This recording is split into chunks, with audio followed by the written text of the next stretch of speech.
caution. Your paradigm is about to shift at the intersection of fact and reason. You're entering Kingston Country. I'm Dan Kingston, and you're listening to the Dan Kingston Podcast. Coronavirus cruise ship. There's thousands of people are trapped on these two cruise ships where the coronavirus is spreading. Reportedly, it's quickly spreading. Tests are coming back positive. There's more tests happening every day. There's, between these two cruise ships, 7,300 people that are quarantined on the boats, big boats, you know, the cruise liners, cruise ships. If you've ever been on one of these luxury cruise ships, that's what this is. One's off Japan and the other one's off Hong Kong. On the Japanese cruise ship, they've so far tested 102 as of this morning, February 6th. And out of that, 20 have come back positive with the coronavirus infection. So that's shocking. Now you assume they start off testing people that look symptomatic, that they may have it.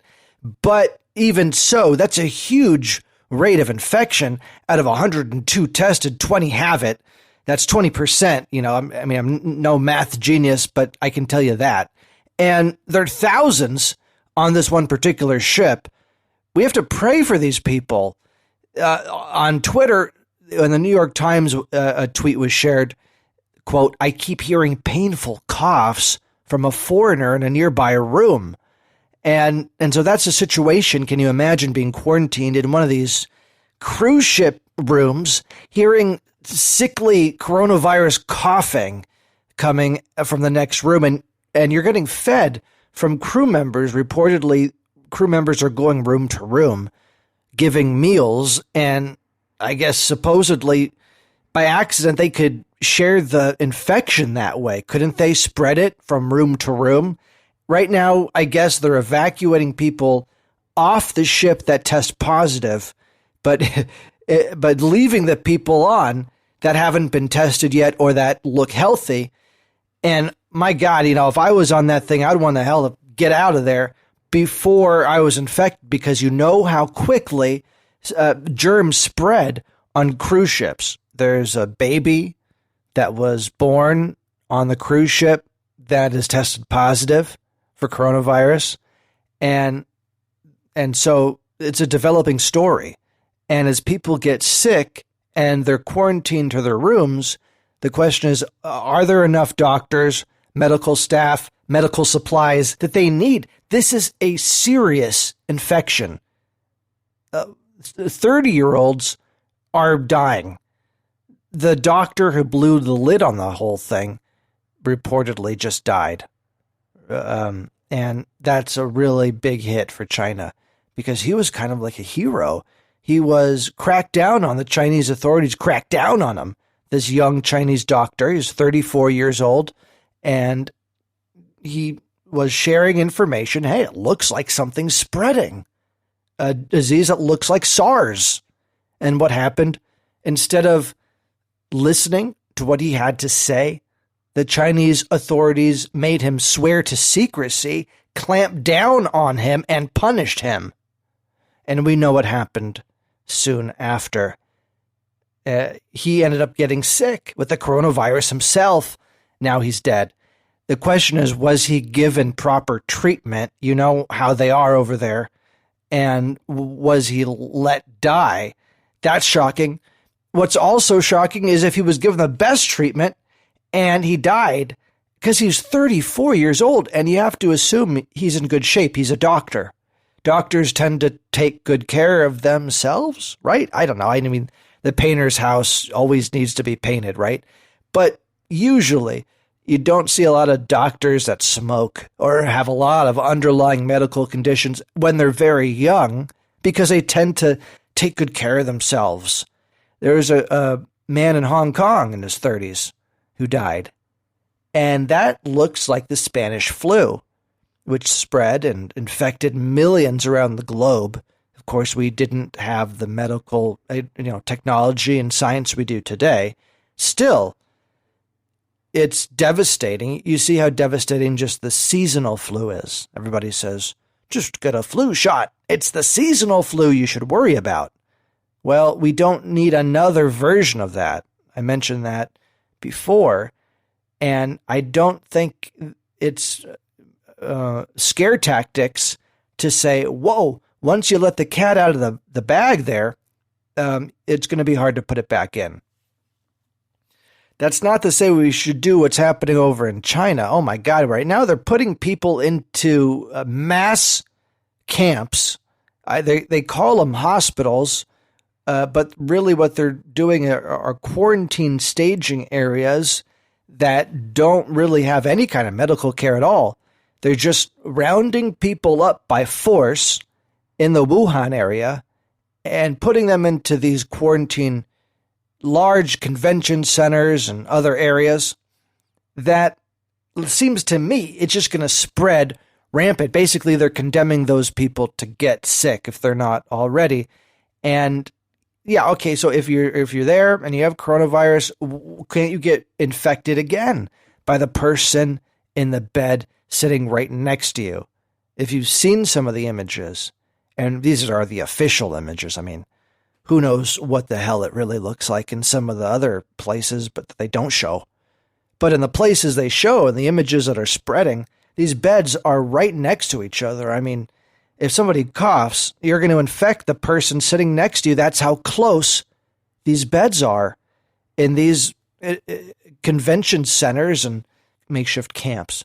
I would call them camps. They look like internment camps or worse, because there's nothing there but just beds lined up with sick people. And isn't it convenient to have these all around the Wuhan area if you happen to have dissenters or people you've been hoping to get rid of for a while? Well, it sounds like you have a cough. It looks like you have a temperature. You're going there. Bye. I'm concerned about that. You're not concerned yet? Listen to this. This is from the head Chinese official in charge of the federal government over there response to the Wuhan virus. This is a quote directly from her. Set up a 24-hour duty system. During these wartime conditions, there must be no deserters or they will be nailed to the pillar of historical shame forever. You can't make this up. This is Sun Chulan, vice premier, tasked with leading the central government's response to the outbreak. This is in the New York Times. It's not Dan Kingston making this up.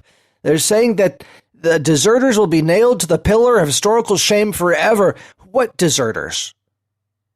People refusing to forcibly lock up sick people in the death camps that they have set up over there? That's what they're saying? This is sick. It's sick what's happening over there. They have the worst parts of communism mixed with Nazi genetic experiments and internment camps, and they have the Uyghur people in concentration camps. They're cracking down on Hong Kong liberty. I don't know whether they're Nazis or they're communists or they're fascists or what the hell they are, but they're evil. The Chinese government is evil, and we got to wake up to that. Now, you know what else is evil? Is the crackdown on civil liberties right here. And you see that on full display right now, letting an international organization who, the WHO, they are the World Health Organization. They've been working hard behind the scenes. Yeah. Hard censoring content from people like me, reaching out to Facebook, Twitter, and Google, and other social media influencers around the globe, but especially in this country. Silicon Valley is where those power players are. Make no mistake about it, the big players are Facebook, Twitter, and Google, and that's YouTube as well. And they're asking them to take down content and to push their stupid idiot content that looks like it's made for children, like that it's treating us like monkeys. Wash your hands. That's what they're getting out of WHO, and condemning people like me and others who are trying to figure out what's going on actually care about the numbers of infected. I mean, it's really hard to find even the number that are infected every day. It's like they're covering it up. You got over close to 30,000 infected now. Over 500 dead. Again, official numbers multiplied by 10. I say that over and over because it needs to be said. Now, let's go back to this situation on the cruise ships. Because you have 7,300 people on these 2 cruise ships.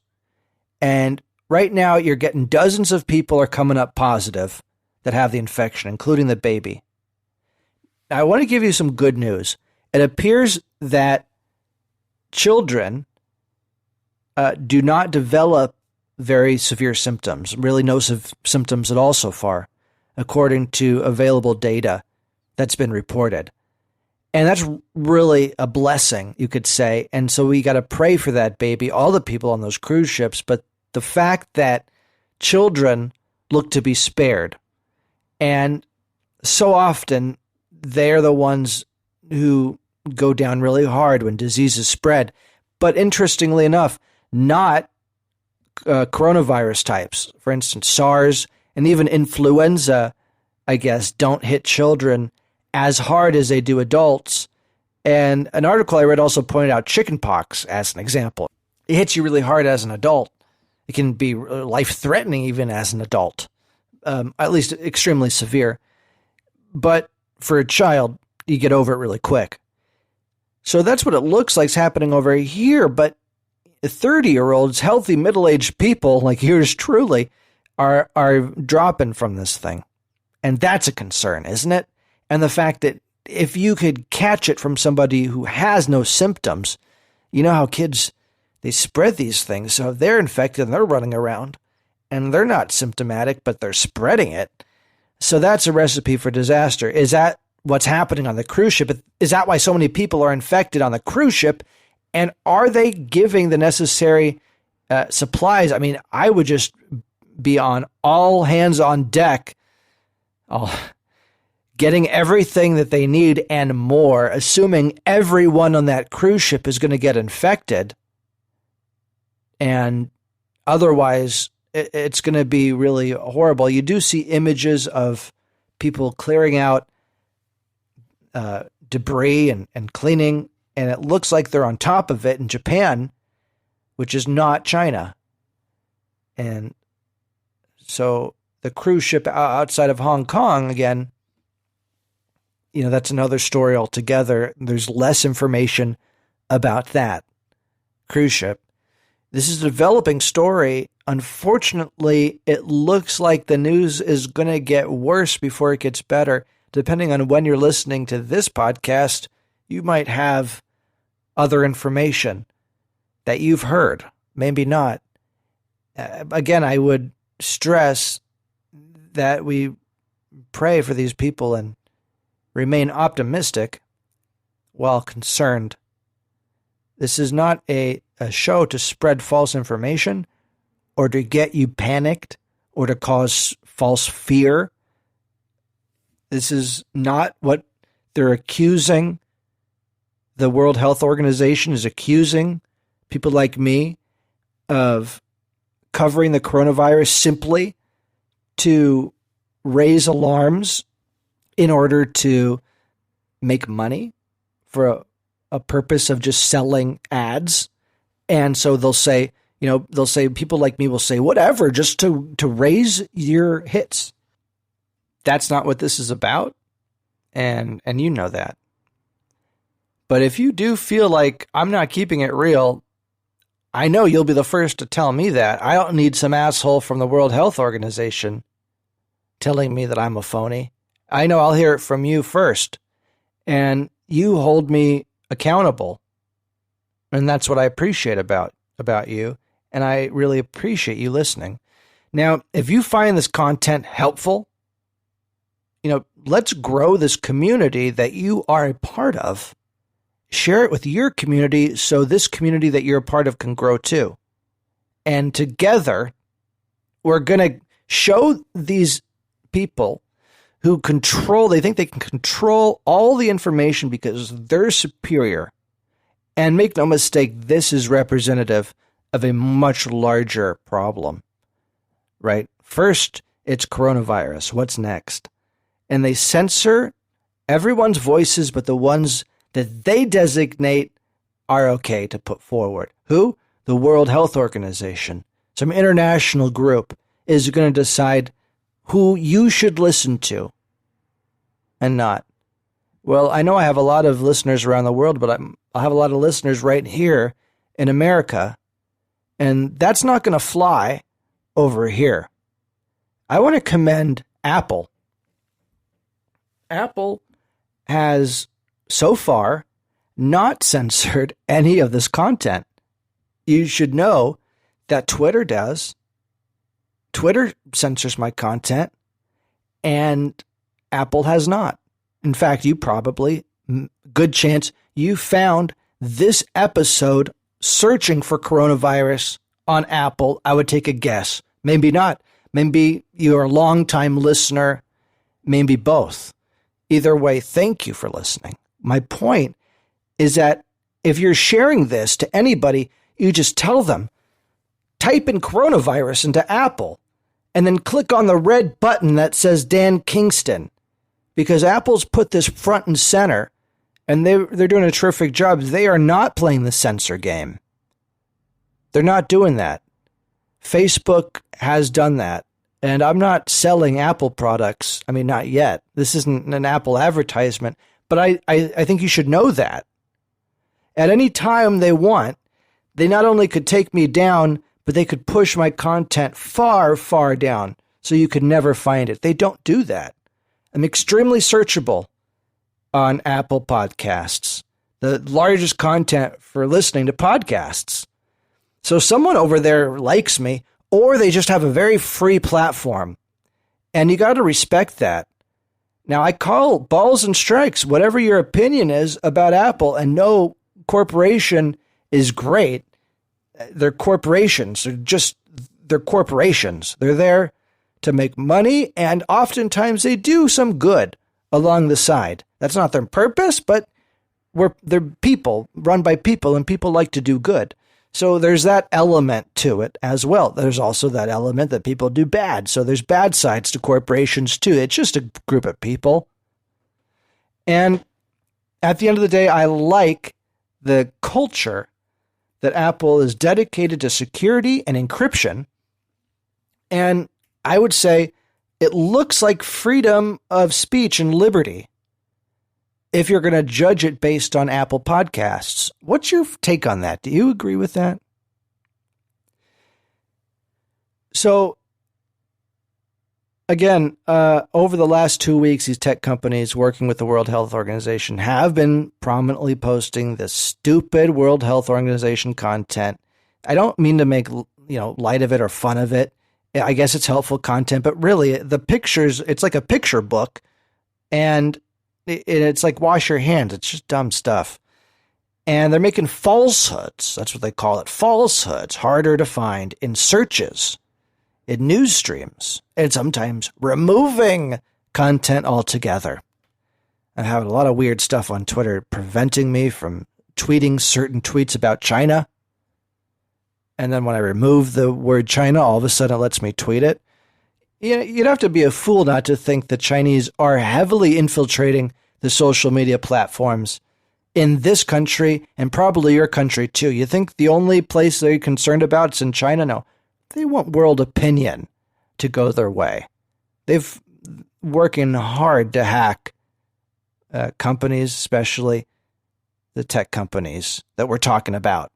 The World Health Organization is basically an arm of China, it looks like, working for China, telling us to trust China. They have confidence in China, that we should all be more like China. Well, it sounds like a bunch of people who got bought off, a bunch of scientists who are just on a Chinese payroll. That's what it sounds like to me. Am I wrong on that? I follow the money. And we're going to stay on top of this. I know you're staying on top of this. I'm going to stay on top of this too. This is Kingston Country. The Dan Kingston Podcast is brought to you by Traveling with Janice and Cruise Brothers. This is a great time of year to plan your summer vacations. Lots of great travel specials for cruises and tours. Call Traveling with Janice and Cruise Brothers for all these ideas for families, groups, weddings. 480-648-3324 or email travelingwithjanice@gmail.com. The CDC is distributing these test kits. Okay, they've created a bunch of test kits that they can rapidly diagnose the coronavirus, and this is being distributed to U.S. labs, 200 U.S. labs, and also 200 labs worldwide. And so, we're doing our part to help. Obviously, it's America first, right? So 200 of the tests go to us, our labs. But we're, sharing 200 with the world. I think that's fair. And we're going to really figure this out. I think at that point, unfortunately, you're going to see a lot of infections go up. And you do have the military reportedly is planning for more quarantine on military bases. It's nothing to be alarmed about, but again, the mortality rate is concerning, and hopefully what they can do is develop some kind of medicine, even though it's not a vaccine, something can be identified that helps the symptoms and lowers the mortality rate. The fact they haven't found that out yet in China makes me think they are, in fact, a third world country, and just pretending to be a superpower. Are they just the world's second economy because of their size, but not because of their capability? That's what it's looking more and more like. It's not just are they incapable, but they're monstrous. The way that they're forcibly moving people into these camps, I don't know how else to put it. And they're not calling it camps, but who the hell knows what's going to go on inside? They're not adequately staffed. People are already raising flags about what's going to happen when people are forcibly put into these camps that don't have. I mean, we have examples here in this country from Katrina. Remember the Superdome? And it looks like that's going to happen on a scale of millions of people in China right now. It's horrible. Now, to wrap up, I want to pray for Mark A. Freiricks of Lombard, Illinois. He's 57. He's a government contractor, is reportedly kidnapped in Afghanistan. We're looking for him. There's a countrywide effort in Afghanistan looking for him, trying to recover him, led by the Department of Defense, also the FBI. And there's FBI has a hostage recovery unit. It's called the Fusion Cell that was established. This is interesting, actually, after ISIS. Remember when they were beheading journalists like James Foley? And so Fusion Cell was set up to support families, better coordinate government agencies. And the problem right now is they haven't found him. And the longer it goes, you just hope that he's able to free himself, or we locate him, or the FBI is able to negotiate his release. And you just pray and you feel for his family right now, because can you imagine not knowing anything like that? Must be really horrible. Mark R. Freiricks and everybody out there who needs our prayers, we're praying for you. Now, the number of attacks, by the way, launched by the Taliban and other militants, they've gone up in 2019. The violence is more than it's been in years, and since 2010, reportedly. And so you do have the Defense Department having plans to withdraw 14,000 American personnel in Afghanistan, to about 1/3 of that. So not everybody, leaving about 1/3 of 14,000, however that calculates out to be. Now, I say let's get them all out, but I guess you need a few people to operate the drones. I understand that.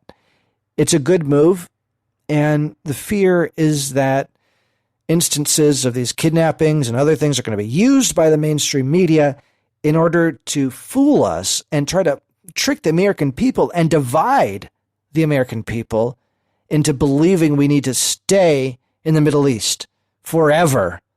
The longest war in American history needs to go on and on and on. Well, I say no. I say it needs to stop. And I say any plans to withdraw troops, that's a fantastic idea. Let's get it done yesterday. Kingston Country. You've been listening to the Dan Kingston Podcast.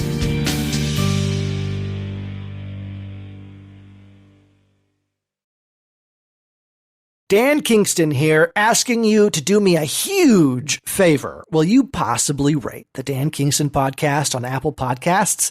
Each new rating, believe it or not, really does have a major impact on the way Apple's algorithm recommends content. With just one quick click, you can help promote citizen journalism and end the stranglehold of the mainstream media. Together, we're going to do this. Thank you. I really appreciate your support.